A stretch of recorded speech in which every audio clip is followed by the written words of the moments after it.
birthday. And also Elder Kim Chol-jin gave thanks to the offering for today's worship.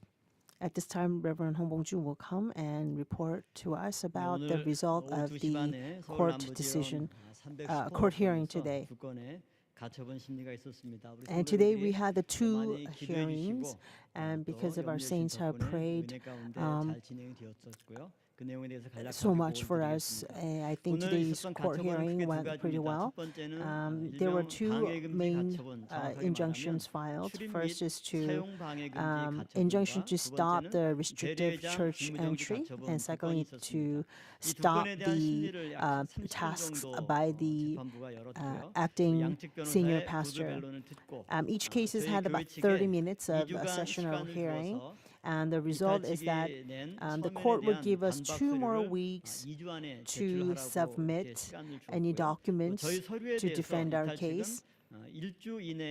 On the breakaway side, the court gave only 1 week to submit the documents to defend their case. So after 3 weeks of examining the documents that we submit, and then they will make a decision. So I think the court decision will be released sometime in the mid of October. So let's start with the injunction to stop the church restrictive entry. Before we begin, we argued the 764 people petitioned for this injunction, but we argued that we have to first see of the 764 petitioners who are church members, who are not church members. And the breakaway side, they argued that entry restrictions invade freedom of religion of our church members. So they emphasize the freedom of religion, and therefore the church must open the gate.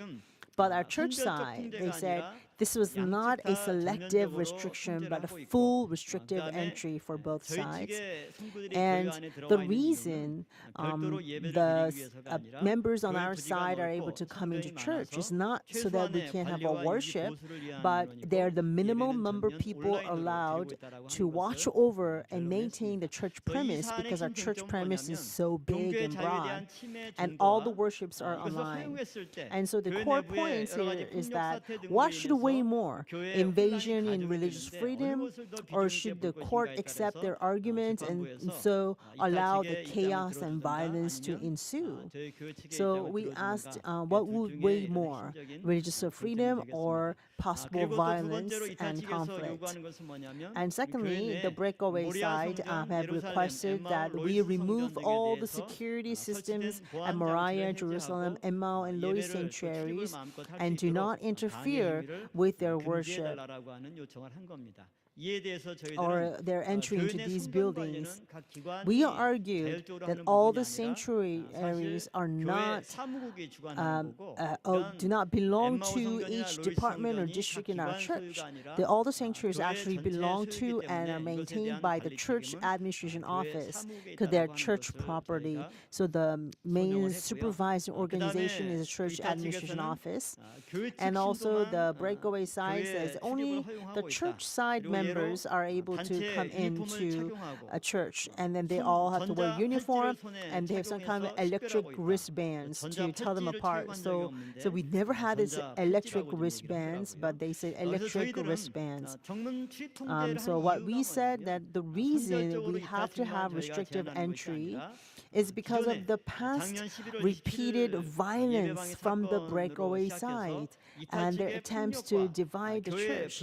It all began back in November 27th last year, and there are about 64 cases reported, and their violence is to stop the worship and the session meetings and presbytery meetings.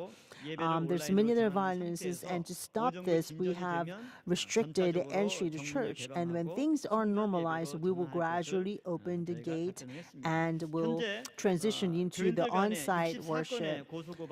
Again, I have to remind you, we have 64 cases being reported right now. They have so much violences at the various work session and presbytery meetings, FM. Also, there are people who are trying to break through the church gate with a truck, and also ever since January 7th, there had been Saturday prayer sessions, and also the last month of illegal conference, and all of these were illegal functions because the churches asked them not to, and yet they ignored the church encouragement and exhortations. They just kept going. This is the most important attempt to divide the church. So there is also a great we learned this time that any assemblies or gatherings that the session does not authorize is illegal. Already there had been cases that's been ruled as this. That has been the greatest conflict in our church, having a separate worship, separate prayer, separate offering. And because of this, and more than half of the church members stopped tithing at church, and they have a separate tithing, as if there is another church in our church, and that these are very invasive actions that cause division in our church. So the core point is that who actually caused violence and who actually caused division in our church. So we will have to await what the court rule will be on this. For the remaining time, we're going to continue to prepare documents in our defense. I'd like to ask for your prayers and support. Second injunction was to stop the acting senior pastor's duties. The breakaway side argued that as of May 7th, the Seoul Southern Presbytery dismissed the acting senior pastor Yoo Jong-hoon. So he must be suspended from his office right now. And church side argued that as of March 18th, Kim Kyum-son and other pastors were dismissed from their pastoral duties, which revokes their membership to Presbytery, and this will throw off their elders' council. The qualification for elders' council organization could not be met, so they could not form Presbytery. So Presbytery summoned by unqualified member is illegal. It's ineffective. So therefore, their decision is ineffective. The core point here is the legitimacy of the Seoul Southern Presbytery, which evidences will be accepted by the court. There will be decision also. And the breakaway side also argued that Presbytery is autonomous and is protected because they are unincorporated entity, so it has right to discipline pastors without intervention from the General Assembly. But this is not arguable at all because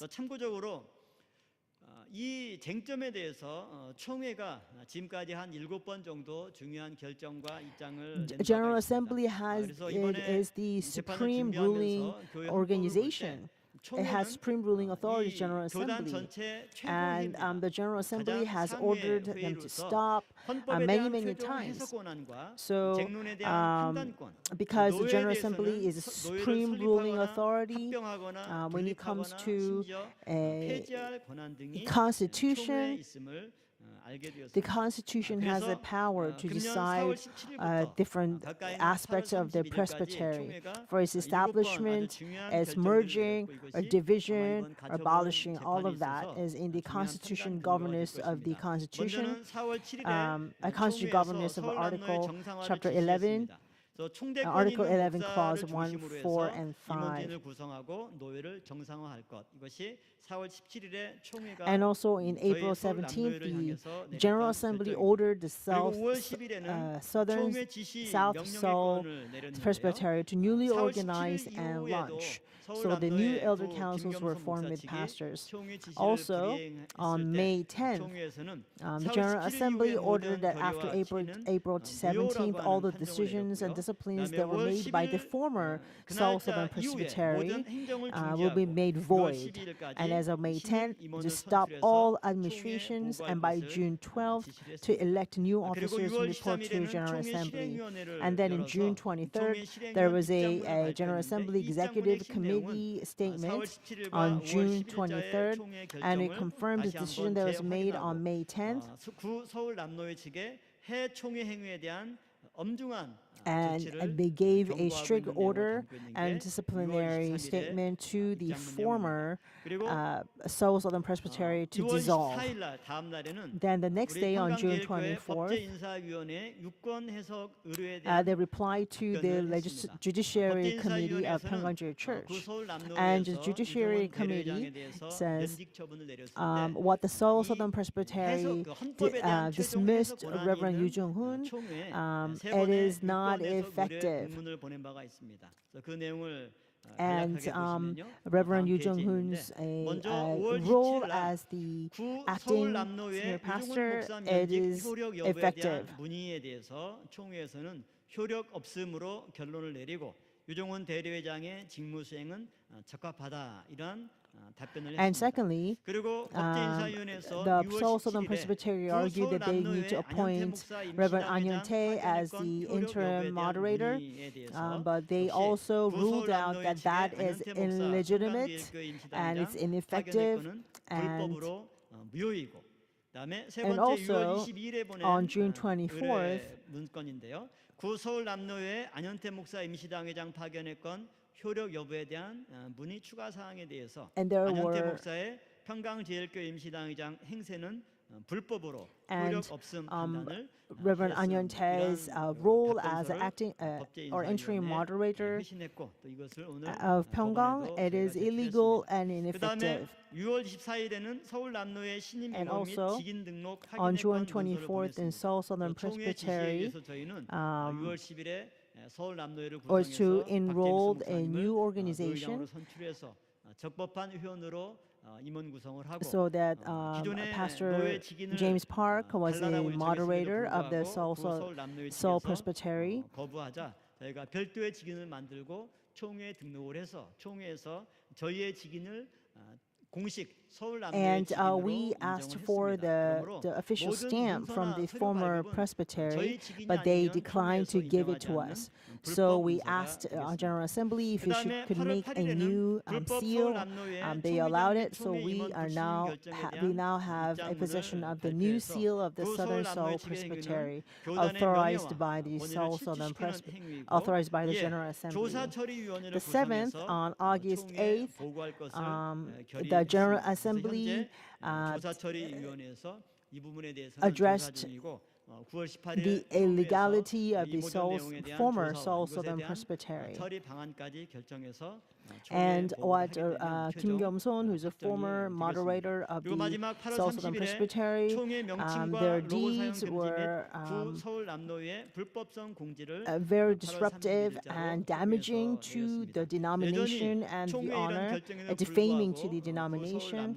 And also August 31st, the General Assembly banned the former Seoul Southern Presbytery to use the name of the General Assembly and the logos, but they have been keep using this.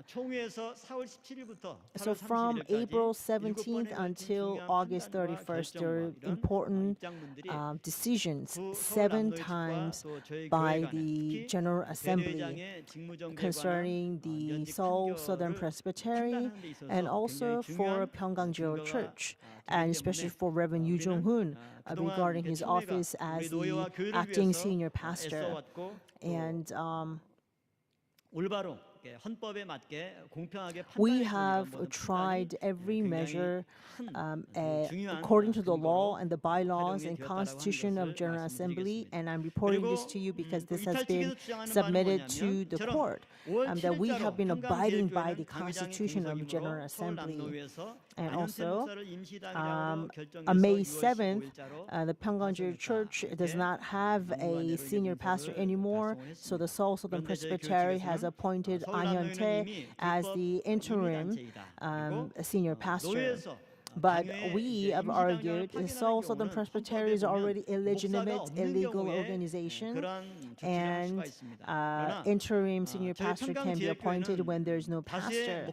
But Pyung-Kang Church has so many pastors already, so that condition does not apply, and that's also is in Constitution. And what's important is in the last year, November 11th, when we had a injunction against the provisional session to elect the senior pastor, the court also mentioned this as well. I'd like to read this part. And this is the highlighted part.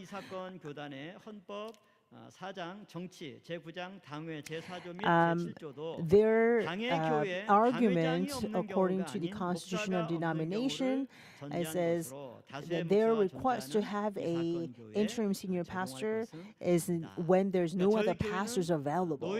But we have already many other pastors already, so we cannot apply this part of the constitution to Pyung-Kang Church. That is actually the decision from the court as of last year, November 11th. So here again, the interpretation of when there's no pastor, it is very crucial in deciphering this case, and this is an important question, and already court ruled against this. Lastly, the breakaway side says the Reverend An Tae is the interim moderator for Pyung-Kang Church, and therefore Pastor Yu Jung-woo must stop his acting senior pastor duties. Our church again argued that the former Seoul Southern Presbytery has no power, authority whatsoever to appoint or discipline or dismiss anyone on our case. So we don't know when the result will come, but let us keep praying that the court will have an upright resolution agreement.